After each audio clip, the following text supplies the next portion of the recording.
अस्सलाम वालेकुम स्टूडेंट्स। आज हमारा ऑर्डिनरी डिफरेंशियल इक्वेशंस का लेक्चर नंबर 5 है। इसके अंदर हम एग्जैक्ट इक्वेशन और इंटीग्रेटिंग फैक्टर्स को डिस्कस करेंगे। फर्स्ट ऑफ ऑल हम एग्जैक्ट डिफरेंशियल इक्वेशन को डिफाइन करते हैं। इससे पहले कैलकुलस के अंदर हमने मल्टी वेरिएबल कैलकुलस के अंदर एक कंसेप्ट पढ़ा था हमने, टोटल डिफरेंशियल का। अगर आपके पास एक फंक्शन है, टू वेरिएबल्स का फंक्शन है x और y का, f is a function of two variables. तो अगर हम इस फंक्शन का डिफरेंशियल लेते हैं तो हमने ये पढ़ा हुआ है कि इसके डिफरेंशियल को हम इस तरीके से डिफाइन करते हैं, partial f over partial x और dx और plus partial f over partial y dy। तो ये जो डिफरेंशियल है z लिख लें या f लिख लें, मतलब इस फंक्शन को अगर आप z से डिनोट कर लेते हैं तो फिर इसका जो टोटल डिफरेंशियल है वो हम इस तरीके से डिफाइन करते हैं। तो ये टोटल डिफरेंशियल को डिफाइन करने का तरीकेकार है।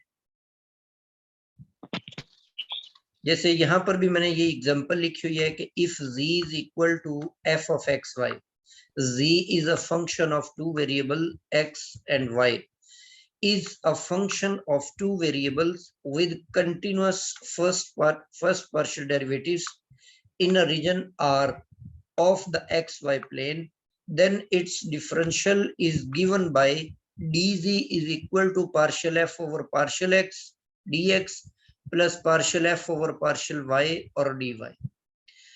यहाँ पर अगर हम सपोज कर लेते हैं कि ये जो फंक्शन है ये कांस्टेंट फंक्शन है, तो कांस्टेंट फंक्शन होने की सूरत में दोनों साइड्स पर जब हम डिफरेंशियल लेंगे तो दूसरी साइड पे c का भी डिफरेंशियल लेना पड़ेगा। लेफ्ट साइड पे जो f का डिफरेंशियल है वो हम इस तरीके से डिफाइन कर लेंगे, और राइट साइड पे जो कांस्टेंट है, कांस्टेंट का डिफरेंशियल 0 होता है, इसलिए हम उसको इस तरीके से राइट कर लेते हैं। ये आपके पास था टोटल डिफरेंशियल या एग्जैक्ट डिफरेंशियल का कंसेप्ट। तो अब हम एग्जैक्ट डिफरेंशियल इक्वेशन को डिफाइन कर लेते हैं। सपोज कर लेते हैं कि अ डिफरेंशियल एक्सप्रेशन, हमारे पास एक डिफरेंशियल एक्सप्रेशन है। डिफरेंशियल एक्सप्रेशन से मुराद यहाँ पर आपके पास m जो है ये कोई भी टू वेरिएबल फंक्शन है, इसके साथ dx है, और n भी आपके पास टू वेरिएबल फंक्शन है और इसके साथ कौन है, dy। ये जो डिफरेंशियल एक्सप्रेशन है इसको हम कहेंगे कि ये एक एग्जैक्ट डिफरेंशियल है in a region r of the xy plane if it corresponds to the differential of some function f of x y defined in r। तो a first order differential equation of this form, इस शक्ल की जो differential equation है हम कहेंगे कि ये डिफरेंशियल इक्वेशन जो है ये एग्जैक्ट इक्वेशन है if the expression on the left hand side is an exact differential। मतलब लेफ्ट हैंड साइड पर जो एक्सप्रेशन लिखी हो ये एग्जैक्ट डिफरेंशियल होनी चाहिए।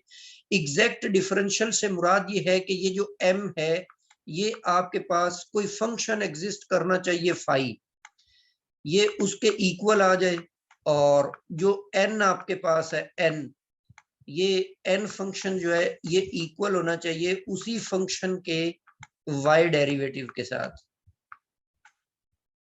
ठीक है, तो उस सूरत में ये जो डिफरेंशियल इक्वेशन है इस डिफरेंशियल इक्वेशन को हम एग्जैक्ट डिफरेंशियल इक्वेशन का नाम देंगे, या इसको टोटल डिफरेंशियल इक्वेशन का नाम भी दे सकते हैं। नेक्स्ट आपके पास एक थ्योरम है। सपोज कर लेते हैं कि m and n be continuous and have continuous first partial derivatives in a rectangular region R defined by a x b c y d. मतलब यहां पर ये रीजन डिफाइन किया हुआ है।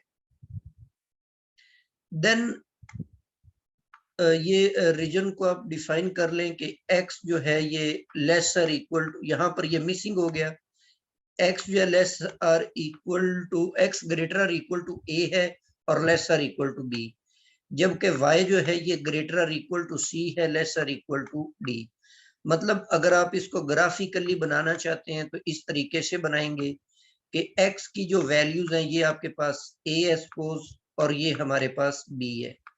इसी तरह यहाँ पर ये आपके पास y के अलोंग ये c है और ये d। तो इस तरीके से ये रीजन जो होगा ये इस तरीके से ये यूं बन जाएगा।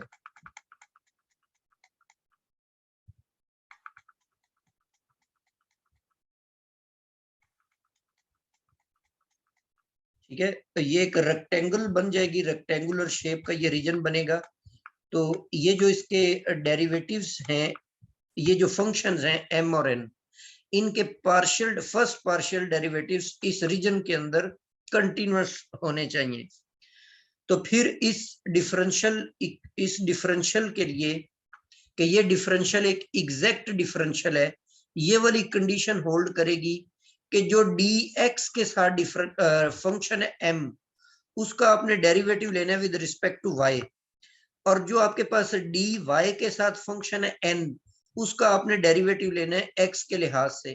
तो ये दोनों डेरिवेटिव्स आपस में इक्वल होने चाहिए। dx के साथ फंक्शन का y के साथ लेना है डेरिवेटिव, और जो dy के साथ है उसका आपने with respect to x derivative लेना है।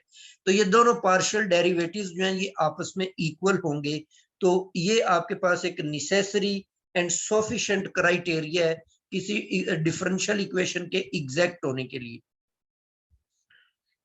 यहाँ पर एक एग्जांपल हमने ली है कि x square minus a y into d x, y square minus b y into d x is equal to 0 is exact differential equation if and only if a is equal to b for all a belonging to r and b is equal to 0। मतलब b तो 0 हो और a कोई भी real number हो। और third option है for b belonging to r and a is equal to 0, मतलब b कोई भी रियल नंबर हो और a 0 हो जाए, या a और b दोनों इक्वल टू 0 हो जाए। इनमें से ऑप्शन बतानी है हमने। अब इसके लिए एग्जैक्ट होने के लिए ये जो dx के साथ फंक्शन लिखा हुआ है x square minus a Y, ये m कंसीडर कर लेते हैं, और dy के साथ जो फंक्शन लिखा हुआ है इसको हम n कंसीडर कर लेते हैं। तो पीछे जो प्रीवियस थ्योरम आपने पढ़ा उसकी मदद से partial m over partial y is equal to partial n over partial x लिखेंगे। m की वैल्यू ये पुट करेंगे, n की वैल्यू ये पुट करेंगे, इसका with respect to y derivative लेंगे तो x का 0 हो जाएगा और y का 1 होगा तो माइनस a बन जाएगा।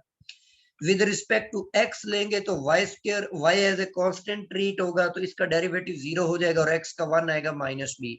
ये नेगेटिव्स आपस में कैंसल आउट होकर a is equal to b आ जाता है। तो first option is the correct option if and only if a is equal to b। इसी तरह नेक्स्ट आपके पास है कि which of the following is an exact differential equation. इसको एग्जैक्ट चेक करने के लिए इसका विद रिस्पेक्ट टू x अगर आप derivative with respect to y derivative लेंगे तो m का y के लिहाज से डेरिवेटिव 1 आ जाता है, और n आपके पास ये वाली एक्सप्रेशन होगी बट इसके साथ नेगेटिव भी है। तो n का हमने with respect to x derivative लेना है तो ये आपके पास -1 आ जाएगा। तो it means both are not equal, ये बराबर नहीं है, तो ये एग्जैक्ट डिफरेंशियल इक्वेशन नहीं है। सेकंड के अंदर इसका हम with respect to y derivative लेते हैं तो ये इक्वल टू 1 आ जाता है, और n का हम with respect to x derivative लेंगे तो वो इक्वल टू 3 आ जाता है। तो ये भी आपस में इक्वल नहीं है, तो ये भी एग्जैक्ट डिफरेंशियल इक्वेशन नहीं है। सी पार्ट के अंदर अगर हम इसका विद रिस्पेक्ट टू m का with respect to y derivative लेंगे तो ये आपके पास आ जाएगा 3x², y का डेरिवेटिव 1 हो जाएगा और EY का डेरिवेटिव जस्ट EY ही आ जाता है। इसी तरह यहाँ पर ये जो n वाला फंक्शन है सेकंड वाला, इसका हम with respect to x derivative लेंगे तो ये आपके पास आ जाएगा x³ का 3x² और EY as a constant treat होगा, x का डेरिवेटिव 1 होगा तो ये EY ही आ जाता है। -2y का डेरिवेटिव 0 हो जाएगा तो ये दोनों आपस में बराबर हुए। तो इसका मतलब है कि ये सी ऑप्शन जो है, ये c option is the correct option. ये आपके पास जो डिफरेंशियल इक्वेशन है ये एक एग्जैक्ट डिफरेंशियल इक्वेशन।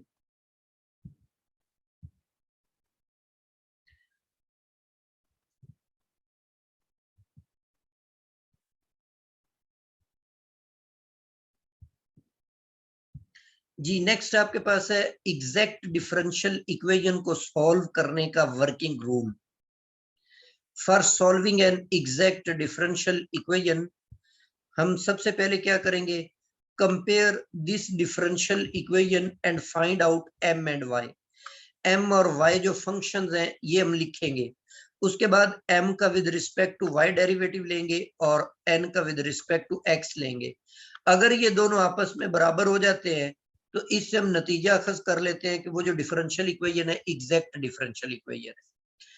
अच्छा, उसके बाद हमने जो स्टेप्स को फॉलो करना है, फर्स्ट स्टेप है कि m को हमने with respect to x integrate करना है और सेकंड स्टेप में integrate with respect to y only those terms of n which don't contain x. तीसरा स्टेप है equate the sum of these two integrals to an arbitrary constant and thus we obtain the required differential equation. In short हम ये करेंगे कि जो m होगा, मतलब ये जो डिफरेंशियल इक्वेशन आपको दी हुई है इस सूरत में दी हुई है m dx और प्लस n dy। इस सूरत में ये डिफरेंशियल इक्वेशन दी हुई है। इन शॉर्ट इसका सोल्यूशन निकालने का तरीका ये होगा कि हमने इसको इंटीग्रेट कर देना है। m वाले का इंटीग्रल लेंगे, लेकिन जो n वाला फंक्शन है इसको आपने सारे को इंटीग्रेट नहीं करना। इसके अंदर आपने टर्म्स वो वाली लेनी है, टर्म्स फ्री फ्रॉम x। जिन टर्म्स के अंदर x नहीं होगा सिर्फ वो वाली टर्म्स आपने यूज करते हुए उसको इंटीग्रेट कर देना है और विद रिस्पेक्ट टू y इसको इंटीग्रेट करना है इक्वल टू कांस्टेंट सी। बस ये एक स्टेप में मैं इसका वर्किंग रूल बता रहा हूं कि बस यही आपने करना है। जैसे प्रीवियस एग्जाम्पल में अगर आप देखें, ये जो सी ऑप्शन वाली है ना, ये आपके पास डिफरेंशियल इक्वेशन जो है एग्जैक्ट डिफरेंशियल इक्वेशन है। अगर आप इसको सॉल्व करना चाहते हैं तो अब आपने करना ये होगा कि फर्स्ट इसके अंदर ये 3x² आ जाएगा और y प्लस EY, ये हम इसका सोल्यूशन मालूम कर लें। और एग्जैक्ट डिफरेंशियल इक्वेशन का जो सोल्यूशन है ये पेपर पॉइंट ऑफ व्यू से वेरी इंपॉर्टेंट है। उसकी वजह ये है कि इसका सोल्यूशन सिंगल स्टेप में निकल आता है। मतलब पेपर में जो सवाल आ जा इस तरीके का भी आ सकता है कि एक डिफरेंशियल इक्वेशन दी हो और आपने जस्ट उसको चेक करना है कि वो एग्जैक्ट डिफरेंशियल इक्वेशन है या नहीं है। प्रीवियस पेपर्स में ये सवाल पूछा हुआ है। और ये भी पूछा जा सकता है कि वो एग्जैक्ट डिफरेंशियल इक्वेशन होगी और आपने उसका सोल्यूशन निकालना होगा। अच्छा, अब ये सेकंड इंटीग्रल के अंदर ये n वाला फंक्शन देखें, इसके अंदर आपने वो वाली टर्म्स लेनी है जो फ्री फ्रॉम x हो। अब इसकी फर्स्ट टर्म x³ है, ये आप नहीं ले सकते। सेकंड टर्म में भी x मौजूद है, ये भी नहीं ले सकते। तो थर्ड टर्म जो है जिसके अंदर x मौजूद नहीं है -2y, जस्ट आपने इस टर्म को लेना है और इसको इंटीग्रेट कर देना है, इक्वल टू c लेंगे। अब ये जो फर्स्ट इंटीग्रल है ये विद रिस्पेक्ट टू x है, तो इसको विद रिस्पेक्ट टू x आपने जब इंटीग्रेट करना है y को एज ए कांस्टेंट ट्रीट करना है। इसलिए x स्क्वायर के ऊपर पावर फार्मूला लगाकर 3x² बटा 3 बनेगा, 3 कैंसिल होकर ये आपके पास x³ y बन जाएगा और EY को कांस्टेंट ट्रीट करते हुए यहाँ पे कांस्टेंट का जो with respect to x derivative होगा वो EY x आ जाएगा। और दूसरे यहाँ पे आप जब इसको y का डेरिवेटिव लेंगे वो y स्क्वायर बटा 2 होगा, तो y से कट जाएगा, तो ये जस्ट आपके पास माइनस वाई स्क्वायर आ जाएगा इज इक्वल टू 0। तो ये एक स्टेप के अंदर आपने इस डिफरेंशियल इक्वेशन का सॉल्यूशन मालूम कर लिया हुआ।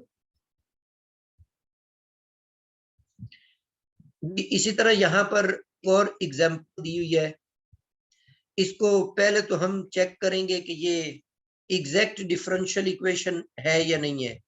तो ये आपके पास m की वैल्यू आ गई, ये आपने यहाँ पे m लिख लिया है, ये प्लस g आता है, मिस प्रिंटिंग से ऐसे हुआ, और यहाँ पे hx प्लस by, इसको हमने सपोज कर लिया कि ये n के इक्वल है। अब अगर आप m का डेरिवेटिव लेते हैं x के लिहाज से, सॉरी y के लिहाज से, तो ये आपके पास डेरिवेटिव जस्ट आ जाएगा एक, y के लिहाज से ले रहे हैं तो h के इक्वल आ जाते हैं, ठीक है। और अगर आप n का x के लिहाज से डेरिवेटिव लेंगे तो ये भी h के इक्वल आ जाता है, तो दोनों आपस में इक्वल हो जाते हैं। इसका मतलब है ये एग्जैक्ट डिफरेंशियल इक्वेशन है। अब जस्ट आपने इसको इंटीग्रेट कर देना है, तो फर्स्ट को आप इंटीग्रेट करेंगे और सेकंड में से वो टर्म्स लेनी है जिनमें x मौजूद ना हो, तो वो बी वाई प्लस एफ आ जाती हैं।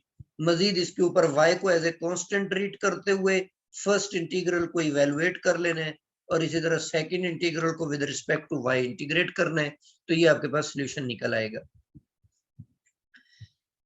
इसी तरह यहाँ पर ये एक और एग्जांपल है, इसके अंदर ये वैल्यू m की वैल्यू होगी और ये आपके पास n की वैल्यू सारी।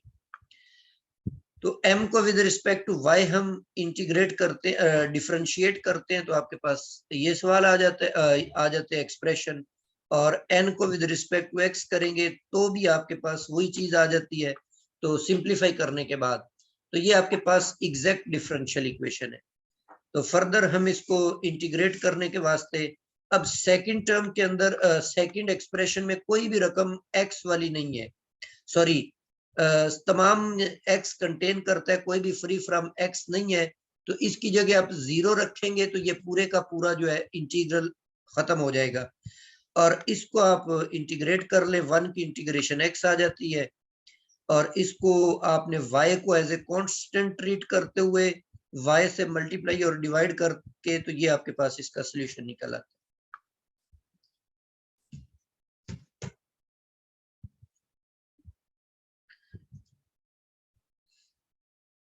इसी तरह एक और एग्जांपल भी है यहाँ पे, पहले हम इसको चेक कर लेते हैं एग्जैक्ट डिफरेंशियल इक्वेशन है या नहीं है, उसके बाद हमने नीचे इसको सॉल्व किया हुआ है, इसके सॉल्यूशन को भी आप देख लीजिएगा।